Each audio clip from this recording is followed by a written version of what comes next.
Well, good morning, everybody. While I have a moment with your moms, I'd like you to go get your Bibles so we can look up in the Old Testament, the book of 2 Kings, chapter 4, verses 1 through 7. Okay, moms, here in your lesson 1 packet, here's what we're going to need.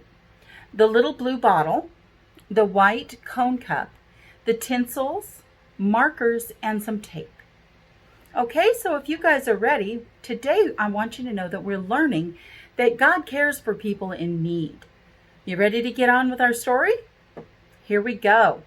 In our Bible story today, the need was great. The widow of a friend of the prophet Elisha owed so much money that creditors were threatening to take her sons away to be slaves. Now, back then, if people couldn't pay their bills, their families had to work off the debt. Do you think she might have been scared? I would have been scared. What do you think you would have done? Well, the widow went to Elisha, and she told him her problem. And she reminded Elisha that her husband had been a man who loved God. And Elisha asked her, "What do you have in your house?" Now, why do you think Elisha would want to know what she would have in her house? He wanted to see if there was anything he could use to help her. If she had anything maybe that she might be able to sell to pay off her debts. Now, the woman told Elisha that all she had in her house was a little bit of oil. Now, before we go on in our story, let's learn a little bit about oil in Bible times, okay? All right, so I want you to go ahead and get your little blue bottle right here. I want you to go ahead and take the cap off of that and smell the bottle. Now, sometimes oil used in Bible times was perfumed, like this oil in your jar. And they used it to protect their skin from becoming too dry in the desert heat. So what I want you to do is take your little bit of the oil and just shake it out onto the back of your hand. Okay? And rub it in. Okay? Oh, that feels good, doesn't it? Makes your skin nice and soft. And smell. That smells good. Okay, so that's one use of oil in Bible times. Now, the next use of oil was for something that you probably aren't familiar with because we all have electric lights.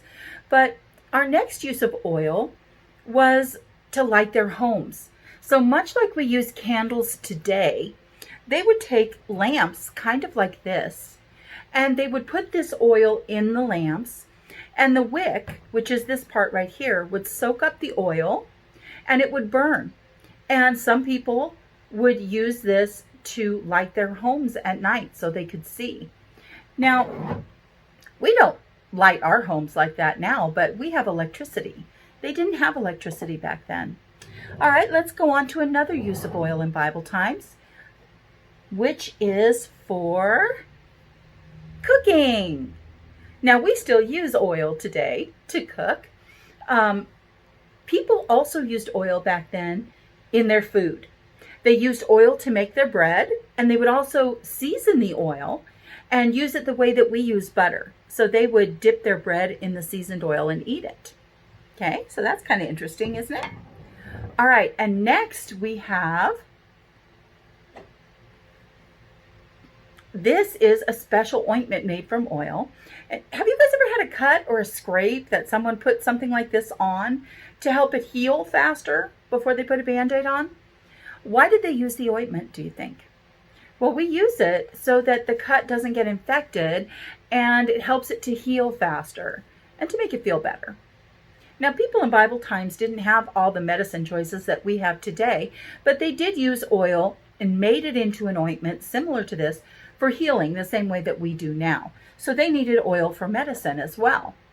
Now, knowing all these uses for oil, how valuable do you think oil was back then? It was pretty valuable. Because of its value, it was sometimes even used as money. But the problem was, the widow only had a tiny little bit of oil. What if she needed it for medicine? Or what if she needed it to cook? What if she had very dry skin and she needed to use it to soothe her skin? What if she needed to light her home? She was probably saving that little bit of oil for when she really, really needed it. Now, then Elisha told her to do something that seemed very strange to her. He told her to have her sons collect all the jars they could find. Big jars, little jars. He told her to borrow jars from her neighbors. Just collect all the jars she could. So, he even told her to borrow jars from people, not even just collect them. So, that's just what she did. She sent her sons out to collect all the jars that they could find or borrow.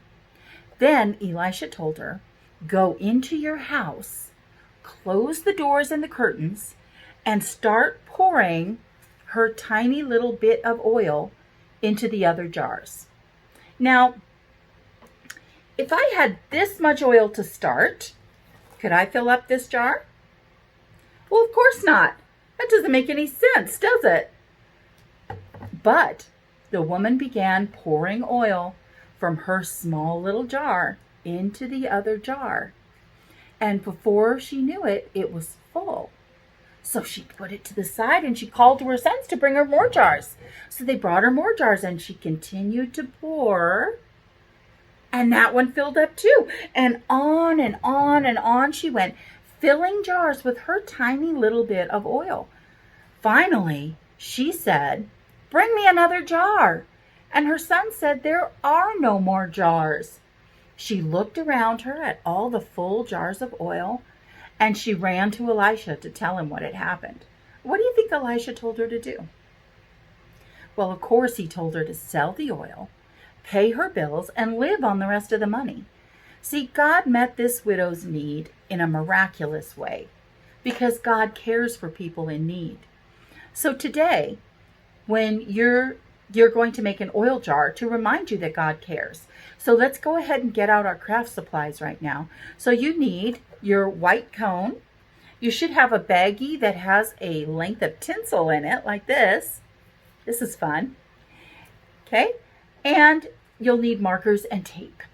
Okay. So if you have all of those things, the very first thing we're going to do is right around the rim of our cone, we're going to write God cares. Okay, so I'm going to do that with you. Let's do it right now, right? God cares.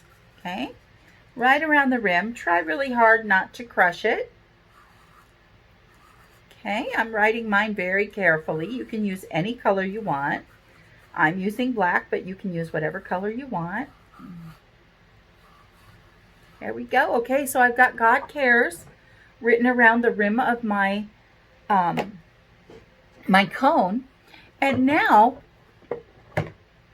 I am going to decorate the outside of my cone. So you can use your markers, you can use crayons, whatever you want. I'm going to use a couple of crayons. I'm only going to use a couple of colors. Okay, and I'm going to hold the cone in my hand like this while I color. That way it won't squish while I'm working. Okay, so I'm just going to do some red on my cone. Just make it look like rain. Okay, if you're using markers, that'll be easier for you, but still hold your cone the same way, okay, and that way it won't crush. Okay, and then maybe I'm going to use some blue, I think, on mine, and just make some nice, pretty rainbow colors all the way down. Okay, and I think I'm going to maybe use some green here.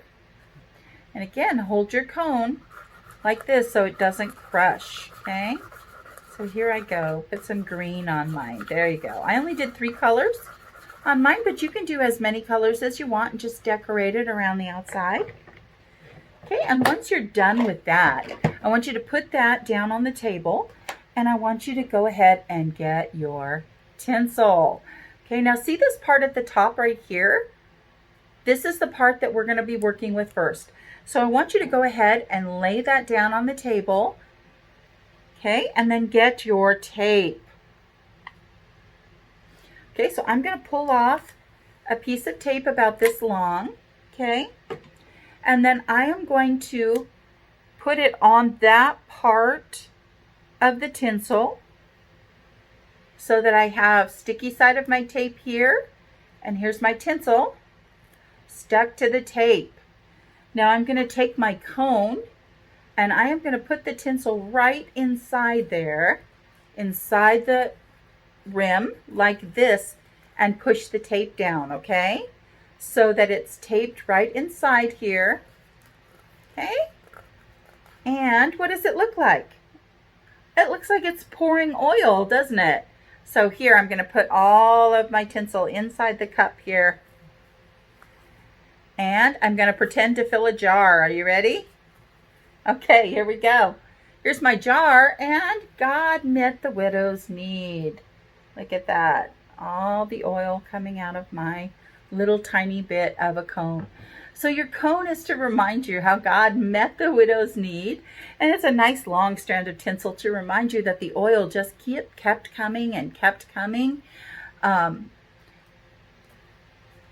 Be careful when you tape it on the inside. Make sure it sticks down really well. Okay? All right. Now, this is going to remind you that God cared for that widow, and he cares for you too. Meet me here next Sunday, and we are going to learn about a man named Naaman and how God took care of his problem. See you next Sunday. Bye-bye.